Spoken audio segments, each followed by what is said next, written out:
Dərnəgüldən 28 maya cəmi 10 dəqiqəyə çatmaq mümkün olacaq. Medialog xəbər verir ki, Abşeron dairəvi dəmir yolu xəttinin üzərində yerləşəcək Dərnəgül dayanacağında tikinti işləri başa çatmaq üzrədir. Yeni dayanacaqdan qatara minən sərnişinlər qısa müddət ərzində Bakı dəmir yolu vağzalına, yəni şəhərin mərkəzinə çata biləcəklər. Eyni zamanda bu stansiya Sumqayıt və Xırdalan istiqamətində hərəkət edən qatarların marşrutuna daxil edilir. Bu isə o deməkdir ki, artıq sərnişinlər mərkəzə gəlmədən Bakının qərb hissələrinə daha rahat və sürətli şəkildə hərəkət edə biləcəklər. Dərnəgül dayanacağı gələcəkdə tam miqyaslı nəqliyyat hubuna çevriləcək.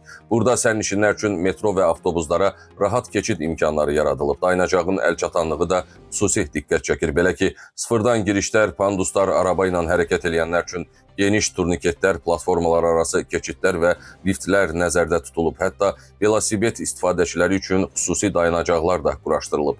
Ən böyük üstünlüklərindən biri isə dəmir yolu dayanacağı ilə metro stansiya arasındakı məsafənin olduqca qısa olmasıdır. Xatırladaq ki, Dərnəgül dəmir yolu dayanacağının yaxın həftələrdə açılışı gözlənilir.